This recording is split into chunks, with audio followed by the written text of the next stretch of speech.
श्री गोवर्धन नाथ की जय हो। श्री गोकुलनाथ जी विरचित श्री हरिराय जी महाप्रभु जी प्रणीत 252 वैष्णवन की वार्ता क्रमांक 10वो जो भाईला कोठारी जी को अधूरो હતો, जो आज विराम होई गो, और कल सो गोपाल दास भाईला कोठारी के जमाई उनको शुरू हुई गो।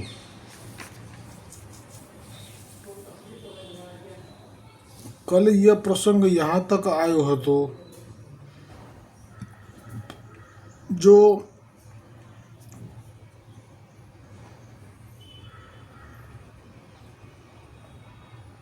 पाछे बाज बहादुर ने श्री गुसाई जी सो अपनी बोली में कछु बात करी।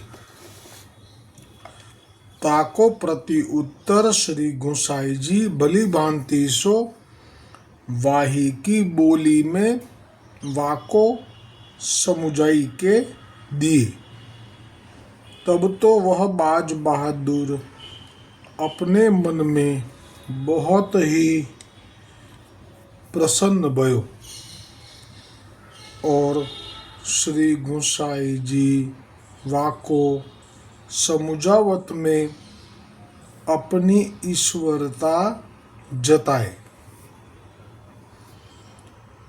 એટલે શ્રી ગોકુલનાથજી કહે છે કે શ્રી ગુસાઈજી જ્યારે એને સમજાવી રહ્યા હતા એ જે લાંછન લાગ્યું હતું અને જે ફરિયાદ લઈને આવ્યો હતો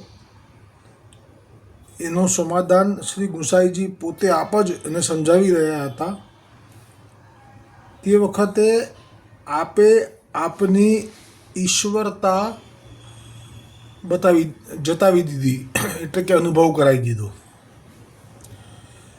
એટલે અહીંયા કેવી રીતે અનુભવ કરાયો હશે એવો જો મનમાં કોઈ સંદેહ થાય તો એનું સમાધાન એટલું કરી શકાય કે દૈવી જીવ હોય અને આપ ભૂતલ પરથી નીચે પ્રગટ થયા છો તે વખતે દૈવી જીવને જોઈ લો દૂરથી જ, એટલે આપ જાણી જાઓ કે આ તો નિત્ય લીલાનો જીવ છે।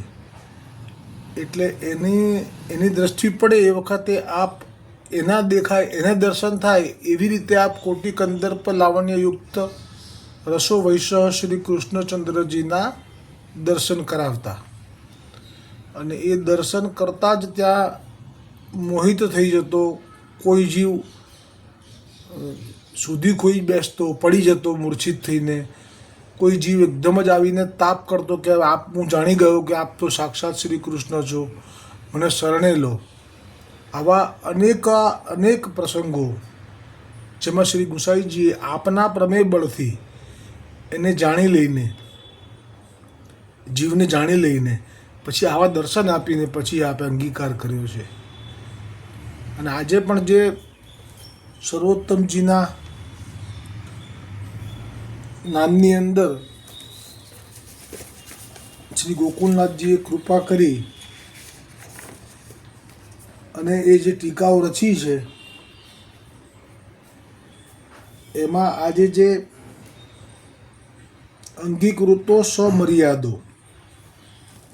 એ નામ ઉપર જે ટીકા છે એમાં પણ આવું જ આજ મહાપ્રભુજીએ પણ આવી જ રીતે જીવોને અંગીકાર કર્યા છે। એમાં આ જ વચન ઉચ્ચાર્યા છે શ્રી ગોકુલનાથજીએ કે જે જીવને દૈવી જાણે એને આપના પ્રમેય બળથી પોતાની તરફ ખેંચી અને એનો જે અહંકાર છે એ મિટાવી અને એને દાસ કરી ગોવર્ધનનાથજીનો, અને આ રીતે આપ એને બ્રહ્મ સંબંધ આપી પોતાનો કરતા।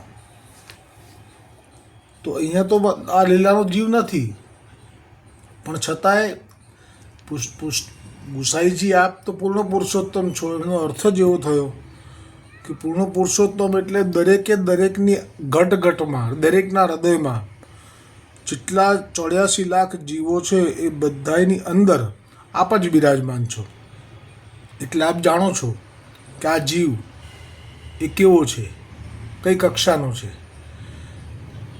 પણ આપની નજીક આવ્યો અને કોઈ પણ હેતુથી આપની પાસે આવ્યો અને જે વાતચીતમાં એને અવસર પ્રાપ્ત થઈ ગયો, એટલે શ્રી ગુંસાઈજીનો તો સ્વભાવ છે કે કોઈ સામેથી આવે તો એનો પણ ઉદ્ધાર કરવો, જે ભાવ હોય એ પ્રમાણે. એટલે નજીક આવે અને એ ખાલી હાથે ના જઈ શકે. જેવી રીતે મહાપ્રભુજી વલ્લભાચાર્યજી પેલા જે ફૂડલા થયા હતા જે જીવને આખા શરીરે, અને એના પિતાએ વિનંતી કરી હતી કે આપ મટાડી દો. કોઈએ કહ્યું કે આ મહાપુરુષ છે, મટાડી શકે. તો આ એ ભાવ સાથે આવ્યો, ખૂબ બધા ધન મૂક્યું ચરણોમાં અને કહ્યું કે મારા પુત્રના આ દુઃખને દૂર કરો. તો એ વખતે મહાપ્રભુજી પણ આપ એના ઘટની અંદર બિરાજેલા જ હતા. આપ જાણતા હતા કે આને સંસારના દુઃખોનો કોઈ ભય જ નથી. એને હજી ભવસાગરમાં તો માલવું છે અને એને કોઈ મુક્તિ કે ભક્તિ જોઈતી નથી. કારણ કે અંદર બિરાજેલા આપ જ છો, આપ જાણો છો. એટલે આપે પછી બહારથી એવી રીતે જ વાત કરી કે અમે કોઈ વૈદ્ય થોડા છીએ કે મટાડી દઈએ. તમે અમારી પાસે નામ માગી લો તો આપી દઈએ, અમે નામ આપી શકીએ. એટલે નામનો અર્થ જ એવો થાય કે એને ભવસાગરમાં હવે ડૂબવાનું નહીં. અને જો વૈકુંઠ જોઈએ તો જે 4 પ્રકારની મુક્તિ ત્યાં છે, સારૂપ્ય, સામીપ્ય, સાનિધ્ય વગેરે, સાયુજ્ય, એમાંથી જે જોઈએ મળે, અથવા ભક્તિ જોઈએ તો ભક્તિ કાયમ માટે મળે. આવી તક હતી પણ ના મેળવી શક્યો. એણે તો એક જ વાત પકડી રાખી કે મારા પુત્રને આપ સાજો કરી દો. એવી રીતે અહીંયા પણ આ બાજ બહાદુર જાણીતો ગયો કે આ ઈશ્વર છે, પરંતુ એની કક્ષા હોય એ જ માગે ને. દરેકની પોતાની અંદર જે હોય કક્ષા, એટલે પોતાની અંદર જે હોય એ જ એ બહાર આવે. જેવું ભર્યું આ મનમાં નીકળે સદા વચનમાં, જેવું ભર્યું આ મનમાં નીકળે સદા વચનમાં. એટલે શ્રી ગુંસાઈજીએ જે આપનો ઈશ્વરપણાનો અનુભવ કરાવી દીધો, तब तो बाज बहादुर ने अपने मन में जानी जो ये तो साक्षात ईश्वर है.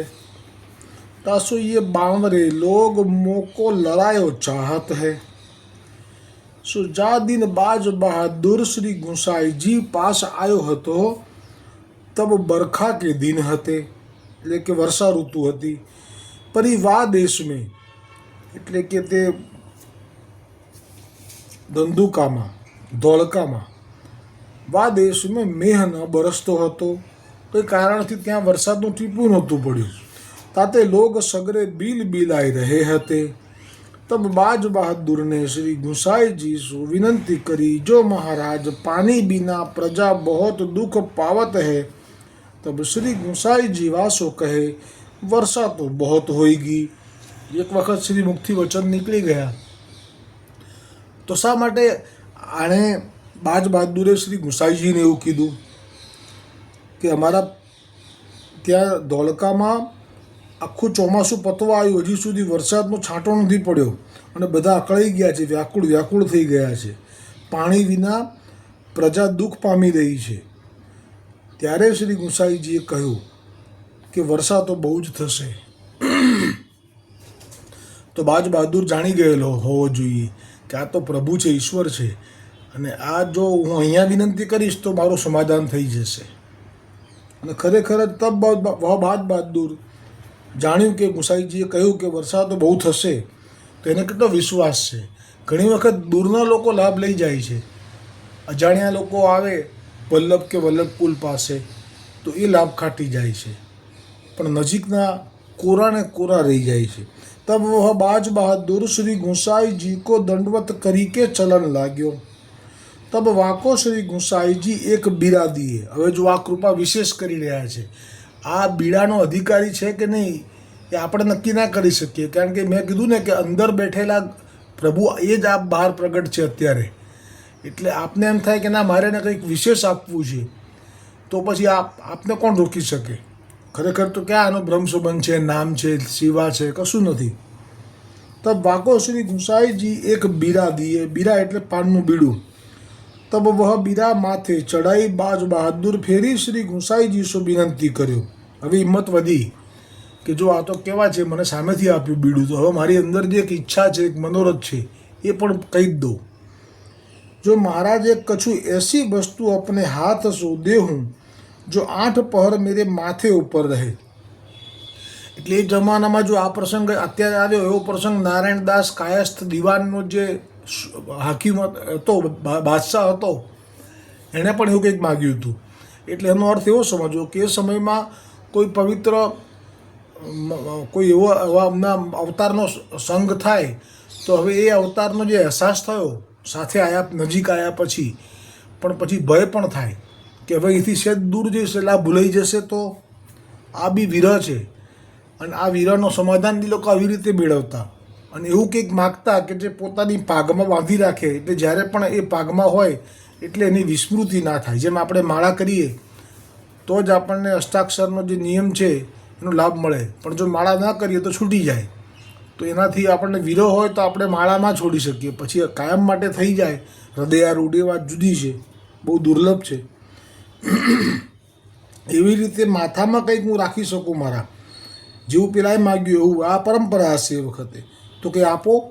તબ શ્રી ગુસાઈજી अपने श्री हस्त સો વાકો એક સુપારી દીએ. કેવી કૃપા વિચારી, સોપારી છે એટલે ગમે એટલા વર્ષો થઈ જાય, હજુ કે આપતો ધારે તો કંઈ પણ આપે તો પણ એવું ને એવું રહે, પણ આ તો સોપારી આપી અને એને જીવનભર જે સ્મૃતિ જોઈએ છે, ઈશ્વરનો અનુભવ કરાવ્યો છે એવા આ શ્રી ગુસાઈજીની, એટલે આ સોપારી આપી. એ સોપારી વહ લે માથે ચढ़ाई के अपनी पाग के खूंट में बांधी के श्री गुसाई जी सो दंडवत करी के अपने घर को बाज बहादुर चल्यो. तब मार्ग में अकस्मात ही ऐसी वर्षा भई जो जैसे तैसे કરી કે વહ બાજ બહાદુર ઘર પહોંચ્યો. એટલો વરસાદ જો એક ટીપુણતું પડ્યું છેલ્લા 2-3 મહિનાથી, અને એટલો વરસાદ પડ્યો ગુસાઈજી શ્રી પ્રભુના વચનથી. तब वह बाज बहादुर अपने मन में बहुत ही प्रसन्न भयो. पाछे घर जाई के बाज बहादुर ने ये समाचार लाछाबाई के आगे કહે. એટલે હાવ અજાણ્યા હોય છે છતાં પણ એમનામાં જો હૃદય ચોખ્ખું હોય ને, નિર્મળ, તો ગુસાઈજી મહાપ્રભુજી તરત જ કૃપા કરી દે છે. એ પછી નથી વિચારતા. એટલે એનો અર્થ બી એવો થયો કે ભક્તિ ના કરતો હોય કોઈ જીવ, બ્રહ્મ સંબંધી ના હોય, પણ જો એ ભલો હોય, સર્વના કલ્યાણની ભાવના, કેમ કે આ વરસાદનું માગ્યું, આમાં એને શું મળ્યું? ઈશ્વરપણાનો અનુભવ થયા પછી તો જે માગે એ મળે. 8 સિદ્ધિમાંથી કોઈ બી સિદ્ધિ માગે તો મળે. ધન, દ્રવ્ય, પુત્ર, જેમ કે દામોદરદાસ સંભાલવાળાની પત્નીએ માગ્યા હતા વલ્લભ પાસે, તો મળ્યા હતા.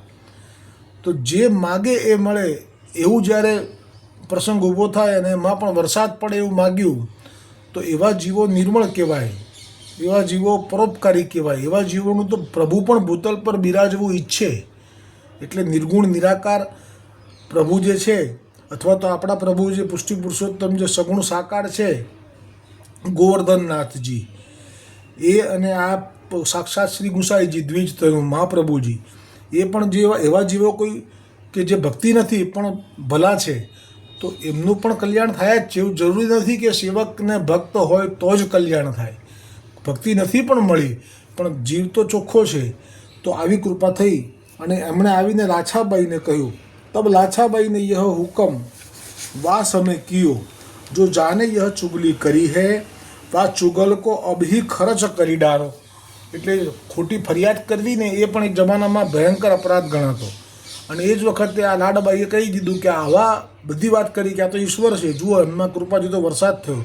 એટલે લાડાબાઈ પણ સમજી ગયા કે આ જેણે ફરિયાદ કરી છે એણે બહુ જ ખોટું કર્યું છે, એટલે આજ્ઞા કરી દીધી એને મારી નાખો. ખર્ચ કરી ડારો એટલે એને એનું મસ્તક શરીરથી અલગ કરી દો. જો કોઈ એસી ફિર એસો કામ ન કરે, કારણ કે પવિત્ર અવતારી કોઈ સંત પુરુષ મહાપુરુષ આવે તો એમના માટે આવો ભાવ ના રાખે. યહ હુકમ કર્યો સો યહ બાત વા ચુગલ કી માતાને સુની. હવે આ જે પ્રસંગ છે એમાં સમજવાનું એ છે કે જે સાંભળ્યું છે ફરિયાદ આવી છે કે ભાયલા કોઠારીજીના બહેન સાથે ગુસાઈજી રહે છે, એટલે સીધો જ આળ મૂકી દીધો છે. હવે જ્યાં શ્રી ગુસાઈજીથી વાતચીત થઈ તો ઈશ્વરતાનો અનુભવ કરાવ્યો અને માગ્યું તો વરસાદ પડ્યો. આનો અર્થ જ એવો થયો કે ઈશ્વર જે ચાહે તે કરે, પણ ઈશ્વરના કાર્યમાં દોષ બુદ્ધિ ન કરવી. વલ્લભ ચાહે સો કરે, એક આ પણ છે. તો આ પ્રસંગ સાથે આ પ્રસંગ સીધો મળી જાય છે કે જ્યારે ગોપિકાઓ રાસ માટે વચન આપી ચૂકેલા ઠાકોરજીની રાહ જોઈ રહ્યા હતા રાત્રિએ, કર્ક સંહિતામાં આ વર્ણન છે. તો ઠાકોરજીને વચનતા પાકા છે, પણ આજે કંઈક કારણથી મોડા આવ્યા, એટલે ગોપીજનોને વિરોધ તાપ તો વધી જાય ને કે હમણાં આવશે, હમણાં રાસ શરૂ થશે. તો એ વખતે જાણ્યું કે કેમ આપ મોડા આવ્યા, અમે તો આપની રાહ જોઈએ છીએ. તો કહ્યું કે અમારા ગુરુ ભાંડીરવન આવ્યા છે, દુર્વાસા મુનિ. તો ગોપીજનોએ કીધું કે અમે તો એમ જ માનીએ છીએ કે આપ જ છો સર્વે સર્વા, કારણ કે અમે સ્વરૂપ જ્ઞાન હતું એટલે એવું બોલ્યા કે આપ જ પૂર્ણ પુરુષોત્તમ છો, અમે તો એવું જાણીને બેઠા છીએ. તો શું આપની ઉપર પણ કોઈ ગુરુ છે? તો કે હા, અમારા ગુરુ દુર્વાસા મુનિ છે. તો પછી એમને પણ થયું કે તો અમે પણ એમના દર્શન કરવા જઈ શકીએ? તો કે તમને તાપ થતો હોય અને ભાવ હોય તો જરૂર જાઓ. તો એમના ઘરે જે વ્યંજન હતા સુંદર સુંદર સિદ્ધ કર્યા કે કરાવડાયા, બેમાંથી એક પોતપોતાના હસ્તમાં થાળ લઈ અને ચાલ્યા. હજારોની સંખ્યામાં હતા ગોપીજનો, અનેક સંખ્યામાં હતા. વચ્ચે યમુનાજી બે કાંઠે ખૂબ વહી રહ્યા હતા, એટલે પાર થવું દેખાયું અઘરું, એટલે પાછા આવ્યા અને કહ્યું કે અમે તો પાછા આવ્યા, કેમ કે જમનાજી તો બે કાંઠે છે, અમે કેવી રીતે જમનાજી પાર કરી શકીએ, અમારે જવું છે ભાંડીરવન. ત્યારે ઠાકોરજીએ કહ્યું કે તમે જઈને એટલું જ કહો કે જો શ્રી કૃષ્ણચંદ્ર એ બાલ બ્રહ્મચારી હોય તો આપ માર્ગ આપો, હે યમુનાજી આપ માર્ગ આપો. તો યમુનાજીનું બી કેટલું ગુણ સ્વરૂપ પ્રગટ થયું આ કે યમુનાજી જાણે છે કે શ્રી કૃષ્ણ એ ખરેખર જ બ્રહ્મચારી છે, પણ ગોપીજનો નથી જાણતા. એટલે ગોપીજનોએ આ જાણીને આ વાત સાંભળી ઠાકોરજીથી તો એમને હસવું આવ્યું અને મનમાં સમસમી ગયા. કેમ કે હજી હમણે તો રોજ રાસ માટે આવે છે અને અમે જે અમારું સુખ માગીએ છીએ એ બધું અમને આપે છે, એક સાથે અનેક રૂપ પ્રગટ કરી બધાને આપે છે, અને પછી એ સુખ લીધાવાળા આવા પોતે બ્રહ્મચારી કેવડાવે છે. પછી ગયા માર્ગ માટે વિનંતી કરી તો યમુનાજી તો માર્ગ આપી દીધો. એટલે યમુનાજીનો મહિમા કોણ ગાઈ શકે, ઠાકોરજીના સ્વરૂપનું જ્ઞાન. અને જ્યાં માર્ગ આપ્યો સામે ગયા અને દુર્વાસાજીના ચરણ સ્પર્શ દંડવત કર્યા, દૂરથી પંચાંગ કર્યા, પર પરિક્રમા કરી અને કીધું કે અમારું આરોગો. તો ગર્ગ સંહિતામાં લખ્યું છે કોલાહલ થઈ ગયો, એક સાથે હજારો સ્ત્રીઓ કે ના પહેલાં મારું આરોગો, પહેલાં મારું આરોગો. તો કેટલો કોલાહલ થાય મધ્યરાત્રિએ. પણ દુર્વાસાજી બહુ પ્રસન્ન થયા કે જો અમારા શિષ્ય એવા શ્રી કૃષ્ણચંદ્રની વાલી ગોપીઓ આવી છે, એટલે એમણે કહ્યું કે તમે બધા એક સાથે જ મને પધરાવો. એમ કરીને આપની યોગ શક્તિથી મુખ વિસ્તાર કર્યો અને આ બધાએ ઠાલવવાનું ચાલુ કર્યું. અંદર કોળીઓ તો ખવડાવવા એવું હતું નહીં, ઠાલવવાનું ચાલુ કર્યું અને 1000 ભાર એટલું અન્ન આપ એક સાથે હજારો ગોપીઓનું આરોગી ગયા. હવે કહ્યું કે અમે પાછા જઈશું, પણ બે કાંઠે છે, કંઈક જવાય એવું કહો. તો દુર્વાસાજીએ કહ્યું કે એવું જઈને કહો કે જો દુર્વાસા મુનિ ફક્ત દુર્વા નામના જે ઘાસ છે એનો જ રસનો આહાર કરીને જીવન જીવતા હોય તો હે યમુનાજી એમને માર્ગ આપી દો. તો ગોપીઓ સમસમી ગઈ કે જેવા શિષ્ય એવા જ એમના ગુરુ છે, આટલું બધું અમારી સામે આરોગી ગયા અને હજી એમ કહે છે કે હું દુર્વાના રસનો આહાર જ લઈને જીવતો હોઉં તો માર્ગ આપો. પણ એમને તો પાછા આવવું હતું, કારણ કે હવે રાસ થવાનો હતો, એટલે આવ્યા અને વિનંતી કરી યમુનાજીને. તો યમુનાજી તો કેવા છે, દુર્વાસા મુનિના જે આધ્યાત્મિક સ્વરૂપ છે આદિદૈવિક, એ પણ જાણે છે કે આ શિવજી છે. અને આ જે વચન છે એવા જ વચન જ્યારે ઉચ્ચાર્યા કે જો દુર્વાસા મુનિ આવી રીતે આ રીતે આહાર કરતા હોય તો ખરેખર માર્ગ આપી દીધો. અને ગયા પછી તો ગોપીજનોને પહેલાં તો રાસમાં પોતાનો મનોરથ પૂરો કરાવડાવી લીધો. બધા જ ગોપીજનોના જેટલા જ રૂપ ધારણ કરી ઠાકોરજી એમની સાથે રાસ રમ્યા. અને એ પછી જ્યારે પૂછ્યું કે જેવા તમે એવા તમારા ગુરુ, તો કે કેમ શું થયું? તો કે તમે તો અમારી સાથે આ સુખ ભોગવી જ રહ્યા છો, છતાંય કેમ એવું કહ્યું કે બાલ બ્રહ્મચારી. અને યમુનાજીએ માર્ગ બી આપ્યો અમને, અને ત્યાંથી અમારા સામે 1000 ભાર જેટલું તો અનાજ આરોગી ગયા સિદ્ધ કરેલું. ને એવું કેમ કહ્યું કે દુર્વાસા મુનિએ કે આવી રીતે અમે ઘાસના રસનું પાન કરીને આહાર જીવન ચકાવી રહ્યા છીએ? ત્યારે ઠાકોરજીએ કહ્યું કે તમે એવું માનો છો કે હું કામી છું, પણ ના, મારામાં કોઈ કામ જ નથી. હું તો નિષ્કામ છું, પણ હું પૂર્ણ પુરુષોત્તમ છું, હું સાકાર છું. એટલે જો કોઈ જીવ મારી પાસે જેવો ભાવ લઈને આવે તો એ ભાવ હું પૂરો કરવા માટે સામર્થ્યવાન છું. એટલે તમે મારી પાસે સકામ ભાવ રાખો છો, રફી સુખની આશા રાખો છો, તો હું પૂરી કરું છું. પરંતુ મને કોઈ તમારા માટે આકર્ષણ નથી, પણ તમને મારા માટે છે એટલે મેં તમારા માટે કર્યું છે. કેમ કે જેવા ભાવથી ભજો એવા ભાવથી હું થઈ જાઉં છું. અને દુર્વાસા મુનિ કોઈ વસ્તુ માટે અપેક્ષા રાખતા નથી. અને સાચે જે દુર્વાસા મુનિ અમારા ગુરુજી એ દુર્વા નામના ઘાસના રસનો જ આહાર કરીને જીવન જીવી રહ્યા છે. પણ તમે આજે ગયા તો તમારો ભાવ જાણ્યો તો એ જે અપરિગ્રહી છે, પણ સામે સામે એ ભાવથી કોઈ આ લાવે તો એને સ્વીકાર પણ કરી લે છે. અને આ રીતે તમારો ભાવ સ્વીકાર્યો. એટલે અહીંયા ગુસાઈજીના વચન, એ જે વરસાદ પડવો, એ જેનામાં સામર્થ્ય હોય એ આવી લીલા કરવા માટે પ્રયત્ન કરી શકે. પણ જો આવી લીલા કરવી હોય, જેના વિશે લાંછન આવ્યું, જે વાત છે ભાઈલા કોઠારીના બહેન સાથે વાળી વાત, પણ જો આવી લીલાનું સામર્થ્ય ન હોય કે વરસાદ પડાવી શકે, કે આવી રીતે પાર કરવું હોય, તો કહી શકે કે જો બાલ બ્રહ્મચારી હોય તો માર્ગ આપો. એવું જો સામર્થ્ય ન હોય અને એવું લાગતું હોય કે ના, આ લોકો તો ડૂબી જશે પાર કરવા જશે તો મારા કહેવાથી, તો પછી આવી લીલા કરવી એ સમજવાનું કે પછી એ પતનની તૈયારી થઈ જાય છે. તો અહીંયા મહારાજ મેરે હવે તો જેના માટે થઈને ચુગલી કરી હતી એના માટે આજ્ઞા થઈ કે એને તમે મસ્તક જુદું કરી નાખો. અને આ હુકમ કર્યો એની સાથે જ પેલે ચુગલખોરની માતાએ સાંભળ્યો. तब यह बात चुगल की माता ने सुनी, जो या को मारिवे को हुक्म भयो है. तब वह अपने बेटा को लेके श्री गुसाई जी की शरणी आई के विनंती करी, जो महाराज मेरे बेटा को तो ठोर मारत है, ताते अब आपकी शरणी में पुत्र अपने को लेके आई हूँ. तब श्री गुसाई जी बाज बहादुर को कहवाई पठाए, जो तुम काहू को मारियो मती. आप एवा परम दयाल છે કે ગમે તેવા અપરાધ આવે છે. એક પ્રસંગ આવશે પેલા સુરતવાળી વહુનો, એમાં તો એવો અપરાધ કર્યો હોય છે પેલા મુસલમાન મ્લેચ્છ જીવે, છતાં પણ એને અકબર રાજા કહેતા કે આ તો મસ્તક કાપવું જ પડશે, તોય ના કાપવા દીધું. એવા દયાલ છે.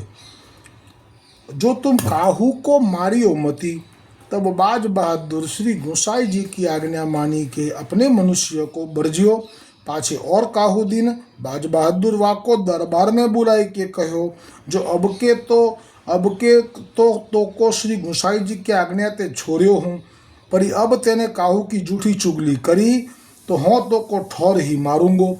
यह कही उनको समाधान करी दियो. पाछे श्री गुसाई जी केतेक दिन को श्री गोकुल पधारे. भाव प्रकाश या वार्ता में यह जतायो, जो वैष्णव को जीव मात्र पर दया करनी, के सोहू चोर चुगल होई तोहू अपनो बस चले, तहाँ ताई वाको उबार लेनो, बचावी लेवो. सो वे भाईला कोठारी श्री गुसाई जी के ऐसे कृपा पात्र भगवदीय हते, सो इनकी वार्ता को पार नहीं. सो कहाँ ताई कहिए. હવે આવતીકાલે વાર્તા ક્રમાંક 11 શરૂ થશે. શ્રી ગુસાઈજીના સેવક ગોપાલદાસ, જેમણે વલ્લભાખ્યાન ગુજરાતીમાં રચ્યું છે, એક જ દિવસ ચાલે એટલી વાર્તા છે. એ પછી વાર્તા ક્રમાંક 12 શરૂ થશે. અને ના, એમાં આ 12 શરૂ થશે એ માણેકચંદ ક્ષત્રિય, જેમણે શ્રી ગુસાઈજીનું રામા અવતારનું, ઋષિ અવતારનું અને બધા જ અવતારનું વર્ણન, જેમ કે આજે દશેરા છે તો એ માણેકચંદ ક્ષત્રિય એમ કહેશે કે આપ એ જ છો રામચંદ્રજી કે જેમણે રાવણને ઉદ્ધાર કર્યો હતો, રાવણને સંહાર્યો હતો. આ સ્તુતિ કરશે માણેકચંદ ક્ષત્રિય. એ પ્રસંગ આવશે. શ્રી ગોવર્ધનનાથ કી જય હો. શ્રી ગુસાઈજી પરમ દયાલ કી જય હો.